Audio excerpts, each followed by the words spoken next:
السلام علیکم. جس پر اللہ تعالیٰ کی رحمت برسے گی اللہ تعالیٰ اس کو عذاب نہیں دے گا. ہمارے پیارے آقا کریم صلی اللہ علیہ وآلہ وسلم نے فرمایا ہے جو اللہ تعالیٰ کے 99 نام یاد کرے گا وہ جنت میں داخل ہوگا. سبحان اللہ.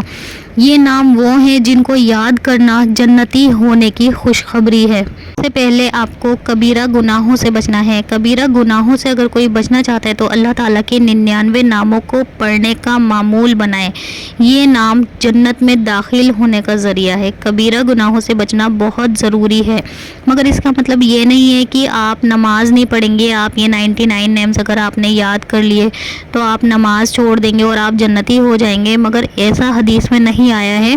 آپ کو نماز نہیں چھوڑنی ہے. نماز چھوڑنے کا کتنا بڑا گناہ ہے، بہت زیادہ گناہ ہے. اس لیے آپ کو 5 وقت کی نماز کی پابندی کرنی ہے. کبیرہ گناہوں سے بچنے کے بعد ان فضائلوں کی طرف آپ کو جانا ہے. تعالیٰ کسی انسان پر ظلم نہیں کرتے، بلکہ انسان خود اپنے اعمال ایسے کر لیتا ہے کہ وہ خود پر ظلم مسلط کر لیتا ہے. تو انسان کو پتہ ہے کہ کیا صحیح ہے کیا غلط ہے. اگر اس نے قرآن پڑھا ہے تو بہت زیادہ اچھی بات ہے، اس کو صحیح غلط کی نالج بہت زیادہ ہوگی. مگر اس نے نہیں پڑھا ہے تب بھی اس کے مائنڈ میں یہ چیز تو آئے گی نا کہ یہ اگر میں کر رہا ہوں تو یہ کام غلط ہے یا یہ صحیح ہے. اگر مسلمان کو بیاض کھانا حرام ہے تو اگر ہم یہ چیز کر رہے ہیں تو اس کے دل میں کہیں نہ کہیں یہ چیز تو ہوگی کہ نہیں یہ چیز غلط ہے. تو اس کے مائنڈ کا جو سیٹ اپ ہے وہ تو ہوگا نا کہ نہیں یہ چیز غلط ہے، مگر پھر بھی وہ کر رہا ہے. تو وہ جو ہمارے اعمال ایسے ہو جاتے ہیں کہ ہمارے اوپر ہم خود ہی اپنا ذریعہ ایسے بنا لیتے ہیں کہ ہمارے اوپر ظلم مسلط کر لیتے ہیں. تو اس لیے ان سب کاموں سے بچیں.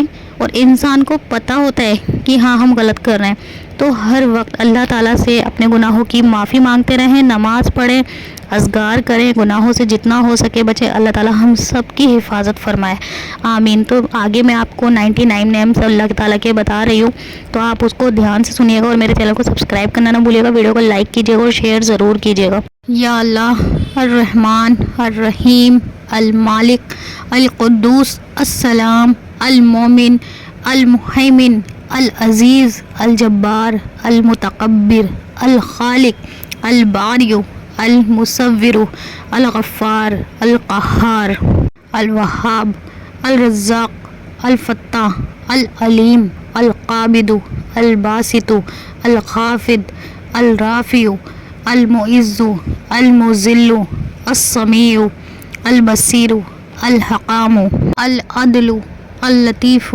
الخبیر، الحلیم، العظیم، الغفور، الشکور، العلی، الکبیر، الحفیظ، المقیت، الحسیب، الجلیل، الوسیع، الکریم، الرقیب، المجیب، الحکیم، الودود، المجید، الباعث، الشہید، الحق، الوکیل، القوی، المتین، الولی، الحمید، المحصی، المبدی، المعید، المحیی، الممیت، الحی، القیوم، الواجد، الماجد، الواحد، الاحد، الصمد، القادر، المقتدر، المقدم، المؤخر، الاول، الآخر، الظاہر، الباطن، الوالی، المتعال، البر، التواب، المنتقم، العفو، الرؤوف، مالک الملک، ذو الجلال والاکرام، المقسط، الجامع، الغنی، المغنی، المانع، الدوار، النافع، النور، الہادی، البدیع جل جلالہ، الباقی، الوارث، الرشید، الصبور. یہ تھے اللہ تعالیٰ کے 99 نام. اگر آپ اس کو روز پڑھنے کا معمول بنا لیں تو انشاءاللہ تعالیٰ آپ کی لائف کے جو بھی مقاصد ہیں وہ اس قدر اتنی جلدی آپ کے جو پرابلمس ہے وہ دور ہو جائے گی، آپ کو پتہ بھی نہیں لگے گا. فرینڈس تو پلیز میرے چینل کو سبسکرائب کرنا نہ بھولیے گا، ویڈیو کو لائک کیجیے گا اور شیئر ضرور کیجیے گا، اور دعا میں مجھے ضرور یاد رکھیے گا تاکہ موٹیویٹ ہو کر میں ایسے ہی آپ کے لیے اچھے بیان لا سکوں. تو ملتی ہوں نیکسٹ بیان کے ساتھ، تب تک کے لیے اللہ حافظ.